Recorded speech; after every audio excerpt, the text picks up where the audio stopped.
Jadi sahabat bingung, pernah bertanya kepada Rasul, wa ma huwa ya Rasulullah, apa yang disebut jubbul husni? Sumur atau telaga atau sungai yang sungai kesedihan. Wadin, ibaratkan danau, sebuah sungai fi jahannam yang terdapat di dalam neraka jahannam. U'idda lil qurra'il mura'in, yang itu memang sengaja disiapkan oleh Allah untuk para pembaca Al-Quran.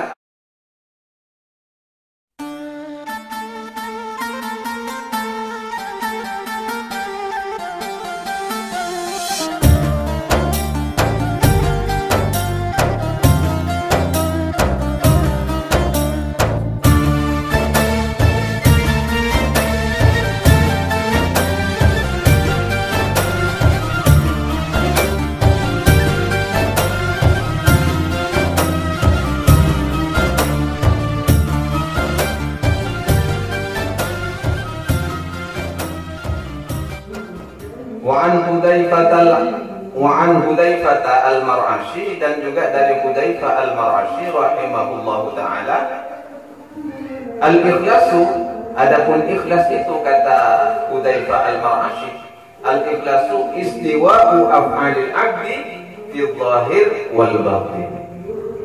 Yang disebut ikhlas itu, ini pendapat yang lainnya, tadi kan pendapat Imam Abdul Qasim Kusyairi. Kalau yang kedua itu pendapat Hudzaifah al-Mar'ashi. Al-ikhlas, adapun ikhlas istiwa, seimbangnya, sama sajanya gitu. Seimbang, istiwa ini seimbang. Af'alul abdi fi dhahiri wal batin. Seimbangnya tentang perbuatan hamba, af'alul abdi, perbuatan hamba fi dhahiri wal batin, baik di dalam secara lahir dan batinnya. Jadi seimbang, tidak ada kemunafikan. Istiwaul batin apa? Istiwaul af'alil abdi fi dhahir wal batin. Seimbang perbuatan hamba itu baik secara zahirnya dan batinnya, seimbang. Tidak ada kemunafikan. Kalau seandainya pun secara zahirnya itu ahli ibadah, lebih-lebih batinnya itu adalah orang yang takarrub kepada Allah. Karena ada orang yang kesannya itu ahli ibadah, tapi yura'unan nas, hanya pamer kepada manusia. Ingin dilihat manusia, ingin disanjung manusia. Jadi ini para penghafal Al-Quran ini juga hati-hati, sangat hati-hati menghafal Al-Quran. Kalian menghafal Al-Quran ini tujuannya untuk apa? Jadi harus istiwa kalian ini, seimbang di dalam diri kalian ini perbuatannya antara al-zahir dan batin. Bahkan Imam Ghazali di sini di bab riya juga, Imam Ghazali di sini menyematkan hadis Rasul. Aduh, ini kalau baca ini pokoknya serem banget. Saya kira serem banget kalau menurut saya. Apa ada hadis sabda Nabi, ista'idzu billah min jubbil huzni. Ista'idzu, memohon, ayolah terus memohon ampun kalian ini kepada Allah. Memohon ampun, memohon pertolongan dijauhkan, kata Rasul, min jubbil huzni, dari sungai atau sumur yang menyedihkan. Sumur maut kalau bahasa apa? Kalau G30 SPG lubang apa? Lubang buaya. Sumur maut kan? Jubbil huzni, sumur kesedihan. Karena kalau kalian masuk ke dalam sumur itu tak akan pernah sumringah kalian. Itu apa maksudnya jubbil huzni? Neraka yang dikhususkan. Ada khusus untuk siapa ini? Jadi sahabat bingung, pernah bertanya kepada Rasul, wa ma huwa ya Rasulullah, apa yang disebut jubbul husni? Sumur atau telaga atau sungai yang sungai kesedihan. Wadin, ibaratkan danau, sebuah sungai fi jahannam yang terdapat di dalam neraka jahannam. U'idda lil qurra'il mura'in, yang itu memang sengaja disiapkan oleh Allah untuk para pembaca Al-Quran al-mura'in, yang suka pamer. Allah, coba mampu kita itu. Satu sisi ini kemuliaan, satu sisi ini tanggung jawab. Hati-hati, harus ada kualitas keikhlasan yang luar biasa di dalam hati kita. Kun para lepur pamer, nganci medem, tak pegang Quran, agar dianggap sebagai penghafal Al-Quran yang luar biasa. Jadi kata Imam Ghazali tadi, hati-hati, jangan sampai mencari mahmadatin indan nas, jangan mencari pujian di hadapan manusia. Harus ifradul haq fil ta'ati bil qasdi, harus menyatukan Allah Ta'ala di dalam perbuatan taat sebagai tujuan. Hati-hati. Ini ada sungai khusus yang memang Allah ciptakan untuk lil qurra'il mura'i, bagi para pembaca Al-Quran.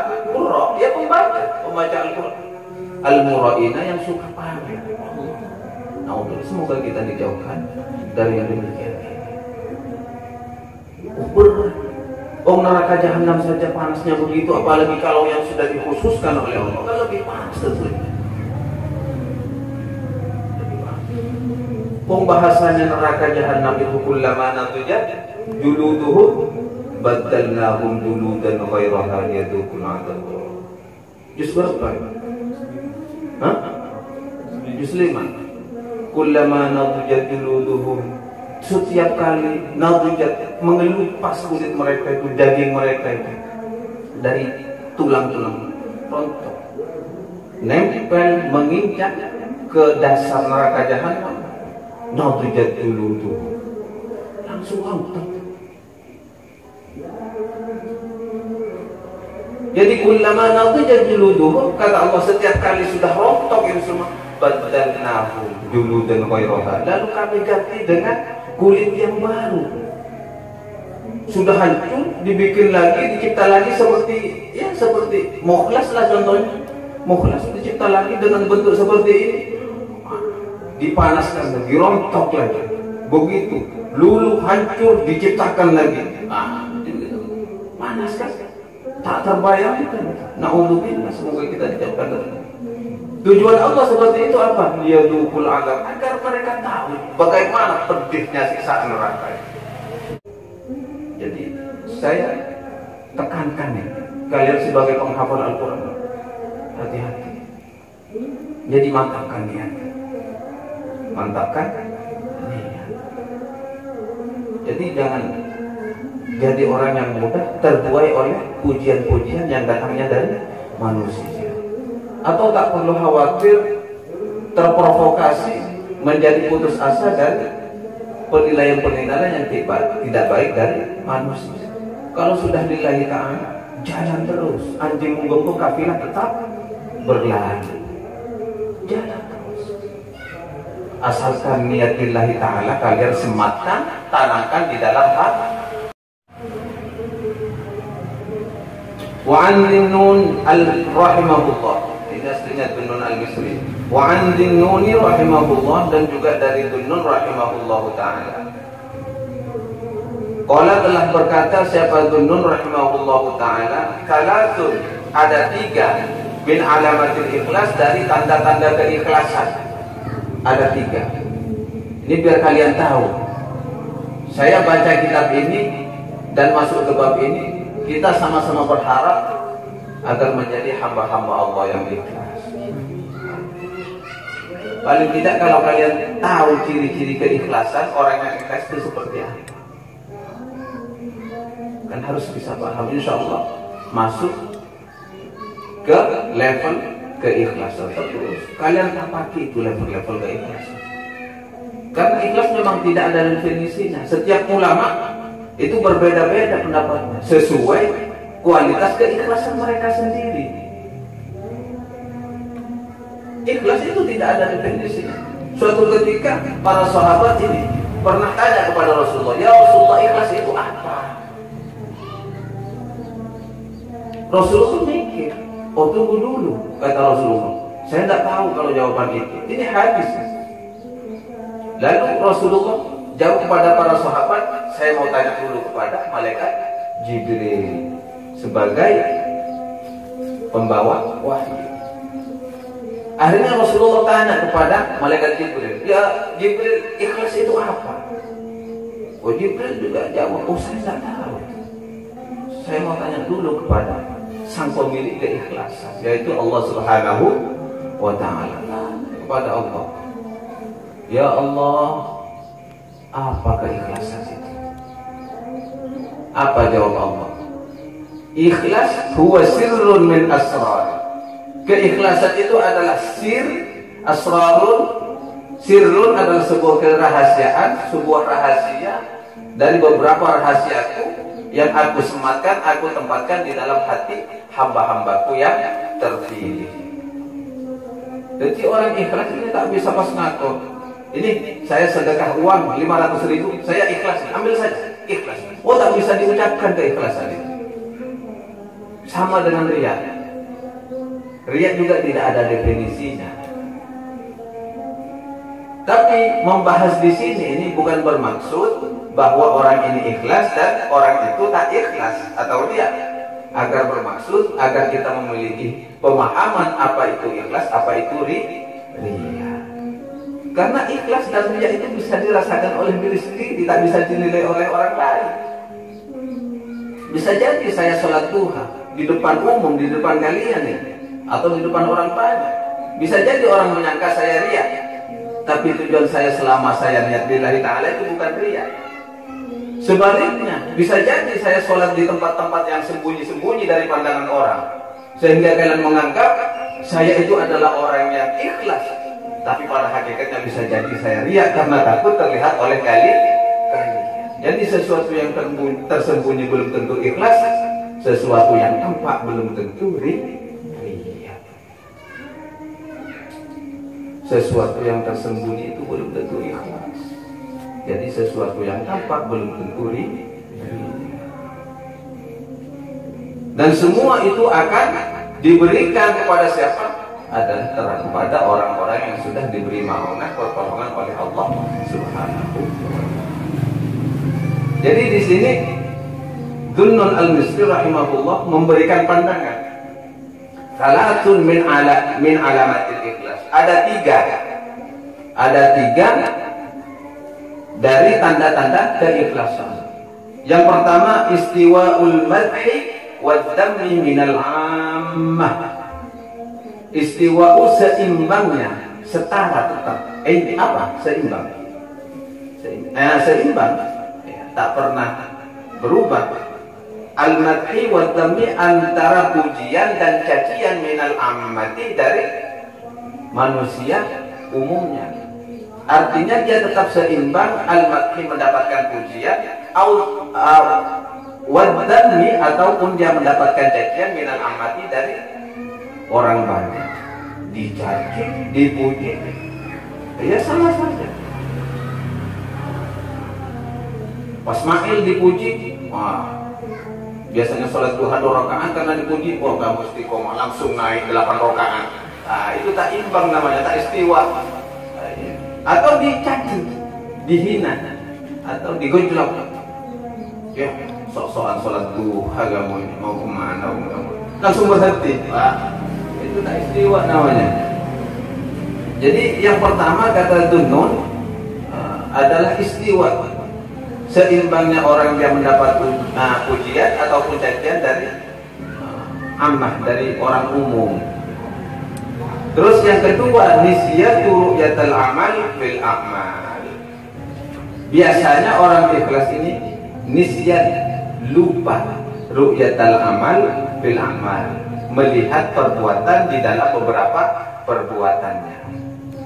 Jadi tak suka mengingat-ingat. Tak suka mengingat-ingat.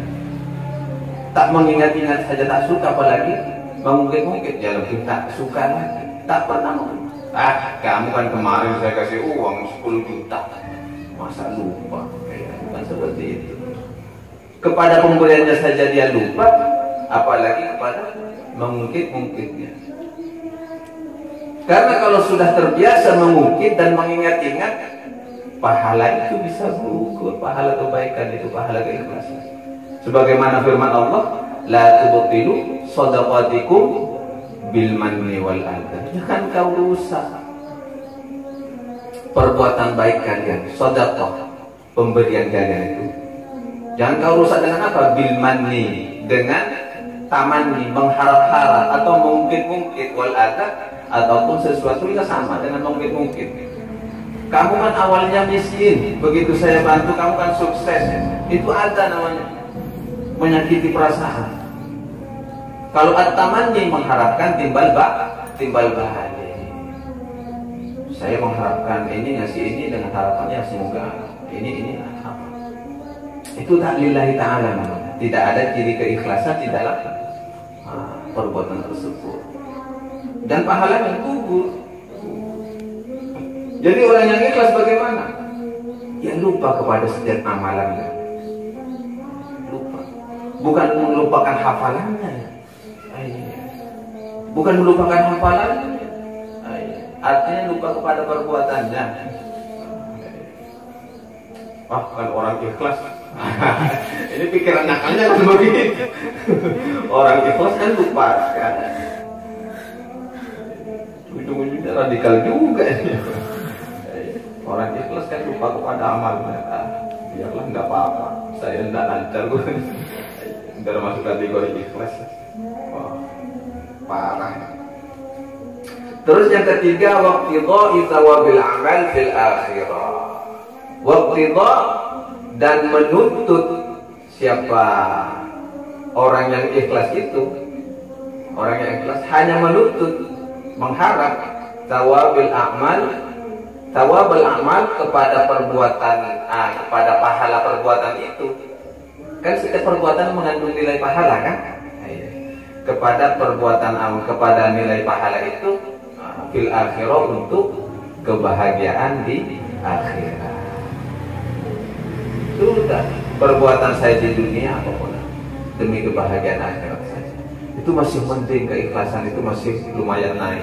Walaupun tak lillahi ta'ala, karena surga dan takut neraka contohnya, tapi masih penting, masih lumayan daripada hanya karena dan karena tak jelas. Jadi hati-hati sebagai penghafal Al-Quran, betul hati-hati. Pas diundang orang, contohnya naudzubillah, diundang semaan, kalau ada amplopnya datang, nggak ada amplopnya. Atau sama-sama ada amplopnya, tapi yang sini VIP, yang itu ya biasa-biasa saja, ekonomi. Aduh, naudzubillah.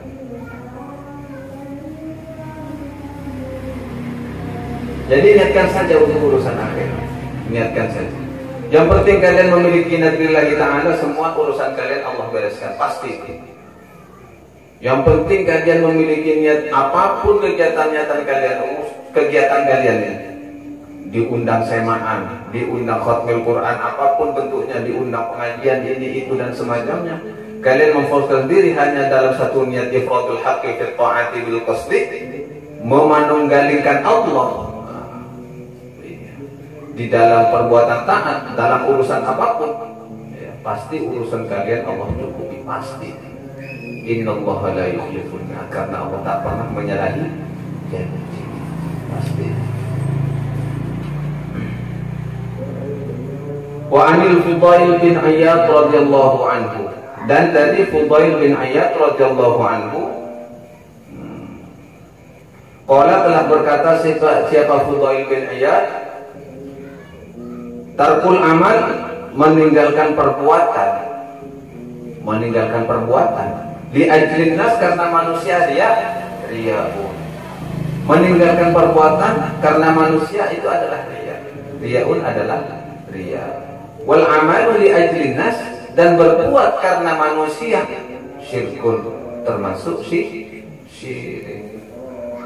Wal ikhlas, sedangkan ikhlas itu ayyu'afiyakallahu minhuma, Sedangkan konsep keikhlasan itu yang disebut ikhlas, ayyu'afiyaka Allah, membebaskan kepadamu, ayyu'afiyah, membebaskan kepadamu Allahu, siapa Allah, minhuma, dari keduanya, dari riya dan dari syirik. Jadi aman, bukan karena siapa-siapa. Jadi kalau Imam Ghazali memberikan sebuah solusi, kita mau sholat itu jangan langsung usolli Allahu Akbar. Antangkan dulu kita, tumakninahkan dulu, tenangkan dulu kita sejenak. Kita ini beribadah karena siapa? Kita beribadah karena siapa? Bukan karena ingin dipuji mertua atau calon mertua atau kekasih kalian, atau makmum yang ada. Kalau jadi imam teman, dalam salat berjamaah jangan langsung Allahu Akbar. Tafakkurkan dulu, itminankan dulu, tenangkan dulu hati kita, biar hati ini benar-benar paham kepada siapa dan tujuannya apa kita beribadah. Sehingga di saat menemukan kepada siapa kita beribadah, maka angkatlah tangan kalian dengan takbiratul ihram ini. Kalau dalam sholat, kalau dalam ibadah ya sama seperti itu. Kalian ngaji di tempat ramai ataupun tempat sepi, renungkan dulu sebelum mengungkapkan a'udzubillahi minasyaitonir rajim. Munculkan sugesti niat itu lillahi ta'ala, maka hasilnya itu akan luar biasa. Biasanya yang seperti itu, ihsan itu masuk. Ihsan, bukan ihsan. Ihsan. Ihsan apa ihsan? Dalam agama disebut dengan anta'abudallah ka'annaka tarahu fa illam takun tarahu fa innahu yaraka. Engkau beribadah kepada Allah seolah-olah engkau melihat Allah. Jika engkau memang tak bisa melihat Allah, maka yakinilah bahwa Allah melihat. Itu ihsan namanya. Jika semua itu sudah terasa, maka engkau enak itu baca Al-Quran seakan-akan engkau itu bermukalamah, berdialog dengan Allah. A'udzubillahi minasyaitonir rajim. Memohon perlindungan pun terasa kita memohon perlindungan kepada Allah. Kan tahu kan? A'udzubillahi minasyaitonir rajim. Aku berlindung kepada Allah dari godaan syaitan yang terkutuk. Sehingga kalau sudah tadabbur ihsannya masuk, kita ada a'udzubillahi minasyaitonir rajim. Bismillahirrahmanirrahim. Walaupun tak paham makna secara keseluruhan, kalian akan mendapatkan kenikmatan di dalam membaca Al-Quran. Coba itu. Insya Allah dijauhkan dari riya dan syirik. Kalau banyak orang kan pas malu, enggak mau ngaji, banyak orang enggak enak. Itu sudah riya namanya. Jangan bikin setan suka loh. Jangan bikin setan itu senang dengan sikap kalian. Kalian mau melakukan ibadah, tidak semua ibadah itu harus dilakukan di tempat yang sepi, tapi harus sesekali di tempat yang ramai. Contohnya apa? Haji. Tak mungkin haji sendirian kan? Hah? Pasti jemaah haji apa mengemukan? Aleng-aleng dia. Pas atau paling kurung masali dia tak bisa. Sendirian, tak teriak saya. Enak tak pasti tempatnya. Salat berjamaah, ya pasti di tempat yang ramai. Saya tak mau berjamaah saja, takut teriak. Takut teriak. Itu padahal hakikatnya itu sudah riya. Tarkul amal li ajlin nas riya. Meninggalkan perbuatan karena manusia riya. Ini ada solusi. Saya dapat referensi juga. Ini kitab Risalatul Mudzakarah karya Sayyid Abdullah bin Alawi Al-Haddad, pengarang Ratib Al-Haddad. Saya dapat referensi ini. Jadi ada sebuah mungkin solusi lah bagi orang yang terbersit di dalam hatinya itu riya.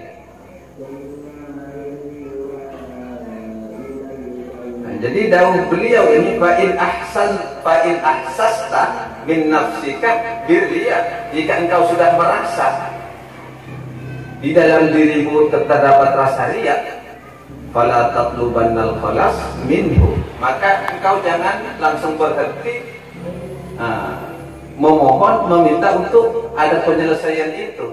Artinya memohon berhenti dari penyelesaian itu apa artinya?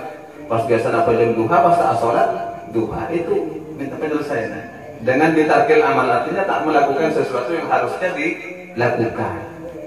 Jangan begitu, karena jika itu tak dilakukan, contohnya kalian mau sholat berjamaah,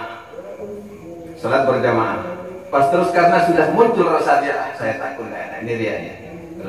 Pas kalian tak sholat berjamaah, maka faqad ardaita syaitan, kata Sayyid Abdullah bin Al-Haddad. Maka itu sebenarnya sudah secara tidak langsung membuat setan itu sukaria, gembira, girang itu. Oh, sukses itu. Memisahkan serigala memisahkan kambing dari kelompoknya. Terus solusinya bagaimana? Bal alaika an tanzura, akan tetapi harusnya engkau ini senantiasa introspeksi diri, selalu memperhatikan kepada dirimu. Kullu amalin la tastati'u an tu'ammilahu illa haitsu yarakan nas. Ingat, setiap amalan itu tidak harus secara sembunyi-sembunyi, pasti bisa dilakukan, harus dilakukan dengan kondisi terbuka atau sehingga bisa dilihat manusia. Seperti jihad, perang.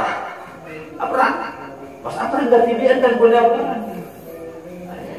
Bawa pedang, musuh jelas, tapi pas ini aja saya tak mau dia mau jihad ke mana ini.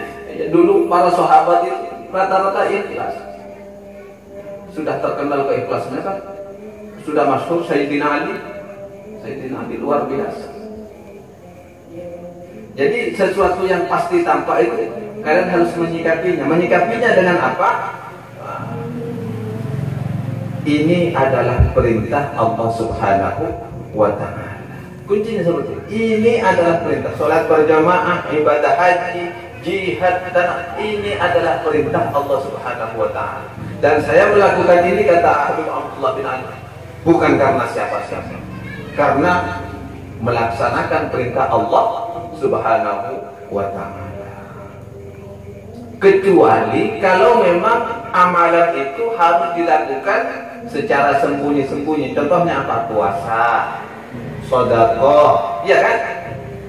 Kalau ini kan memang apa? Sesuatu amalan yang tidak bisa boleh dilakukan secara sembunyi. Sedekah, puasa, terus qiyamul lail, salat malam, dan baca Al-Quran. Ini kan kalau yang tadi kan wajib. Mau haji pas KTB kan tak Gunung Lembu atau Gunung Lembu atau Gunung Masali atau Gunung Masali Kujur. Tadi parkiran itu kan. Pas atau bisa beneran? Tidak bisa. Harus ke tempat keramaian. Tapi kalau al-qiraah, ya tilawatul Quran, qiyamul lail, sedekah, puasa, itu kalau sekiranya kalian ini muncul, artinya tak harus ada penekanan sholat berjamaah, sholat sendiri saja. Insya Allah itu aminah minar riya, lebih mengamankan kepada sifat riya. Kecuali kalau hatinya kalian itu sudah terselamatkan, artinya diselamatkan, tidak akan riya, dikerjakan di tempat umum tak masalah. Jadi tak semudah itu menilai orang riya. Itu hanya bisa dirasakan. Engkau riya apa enggak? Saya ini ikhlas apa belum? Jadi tidak perlu ada ucapan, hanya bisa dirasakan. Ya semoga Allah menjadikan kita ini hamba-hamba Allah yang ikhlas, yang dijauhkan dari segala macam bentuk riya, sehingga kita menjadi hamba Allah yang berkualitas dalam keikhlasan, dalam keimanan, dalam menjalankan perintah agama, sehingga kita masuk dan betul-betul mendapatkan, menjalankan yang disebut dengan dinul qayyimah, yaitu agama yang lurus. Yang disebut udkhulu fis silmi kafah, ini masuklah kalian Islam secara kafah seperti ini. Kalau udkhulu fis silmi kafah dimaknai dengan macam-macam dengan bentuk radikal, itu salah. Fis silmi kafah, keislaman secara utuh. Islam itu apa? Itu harus dikaji. Itu dikaji. Tapi yang penting keadaan senantiasa kita memohon kepada Allah Subhanahu wa taala, semoga keikhlasan itu tersematkan juga di dalam hati kita masing-masing. Ala hadhihi niyyah al-Fatihah. A'udzubillahi minasyaitonir rajim. Bismillahirrahmanirrahim. Alhamdulillahirabbil alamin arrahmanir rahim maliki yaumiddin iyyaka na'budu wa iyyaka nasta'in. Shiratal ladzina an'amta 'alaihim ghairil maghdubi 'alaihim waladdallin. Wa an sahli tustari wallahu a'lam. Wassalamualaikum warahmatullahi wabarakatuh.